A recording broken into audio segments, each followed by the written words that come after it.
Hey guys, while waiting for Dark Souls 2 to finally come out on PC, I've decided to revisit War of the Vikings that I've bought on early access quite a while ago. And it is okay, I mean it allows for other exciting moments, and that is exactly what I want from a competitive online slasher.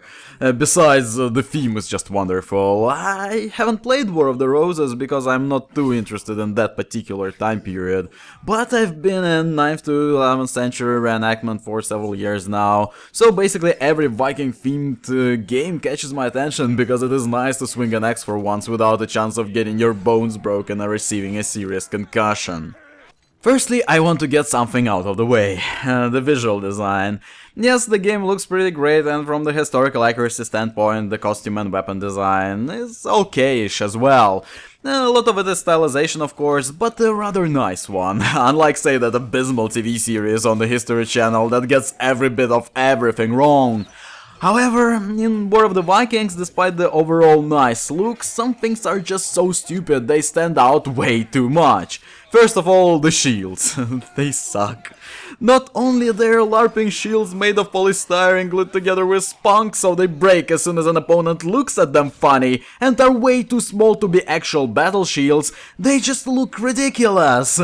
Several boars nailed to an iron carcass is not how you make a shield.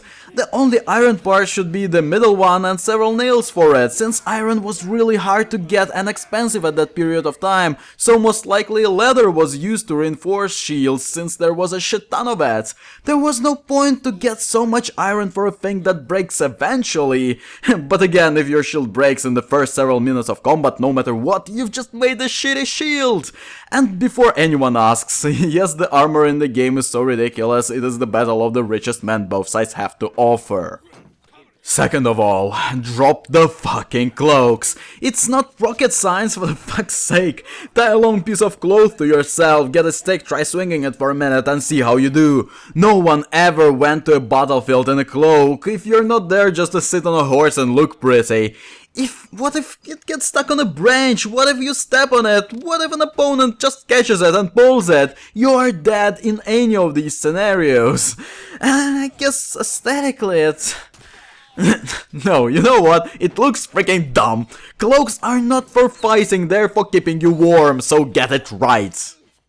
Finally, the hoods. I've seen it on a couple of guys in battle, and the same as cloaks, it's just nonsensical. And again, everyone has a hoodie. Put it on, ask a friend to stand at the side of you, and gently hit you on the head. Every time you don't see his hand moving, you die. Going fighting wearing a hood makes no sense. You have better chances of surviving being naked. Hoods are great things that have their purpose, but they have no place in battle. With all of that out of my system, the game itself is pretty fun. It is very far from how the real Vikings were actually fighting, but I think it catches the spirit of it all, meaning that the team play is important above all. Stupidly charging at your enemy alone always results in your death, and the reasonably slow and methodical combat system allows for it. I'm really interested actually if it is possible to form an effective shield wall with a row of spearmen and broadaxemen in the back within the mechanics of the game. I think it is. People who will do it the first will probably pound everyone into the dirt. The key to victory is never about one heroic god of battle that slaughters all, it is about a group working together as one entity, because no matter how skilled you are, a group of three will most likely kill you. It's just life. And people playing it seem to grasp it, and team play will develop as the game evolves. Even now you see people healing each other since it's faster than healing yourself, or protecting someone when he's reviving. These are small but really cool things that are great to see. There are 4 game modes, Team Deathmatch, Domination, Arena and Pitched Battle, that are exactly what they sound like, with Arena being a smaller competition between smaller teams and Pitched Battle is just Team Deathmatch, but when you die you're dead.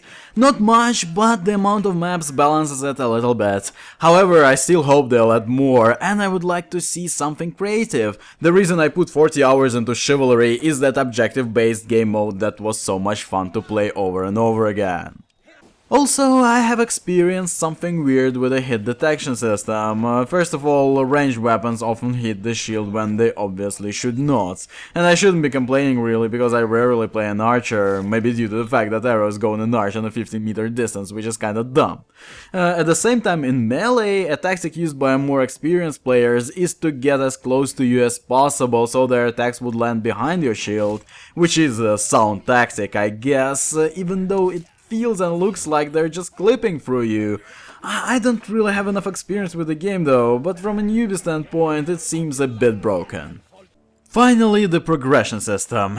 It is slow, but from what I can tell there is no difference between a free sword and the most expensive one apart from looks, so it doesn't really affect the gameplay whether you're level 4 or 40 apart from personal skill acquired from playing. But if you want all the most expensive weapons, I imagine it would require hundreds of hours of playing because gold you get after each round is very little, while the level is increasing at a reasonable pace, unlocking more and more things you can buy. By the way, red color was far less expensive than the blue one, so making tier 1 shields blue and tier 4 shields that require much higher level red makes no sense, but I guess very few people care. Overall, I enjoy the game. Would be enjoying it more if it wasn't freezing or crashing to desktop occasionally, but I hope by the time I make my friends buy it on sale, this problem will be solved. At the same time, playing on your own is pretty fun as well and has the tense moments that keep you on the edge of a seat. But I wonder how long it will take for lone wolves like me to hit an impenetrable wall of highly organized teams and die a lonely miserable death balls deep in the mud of old England.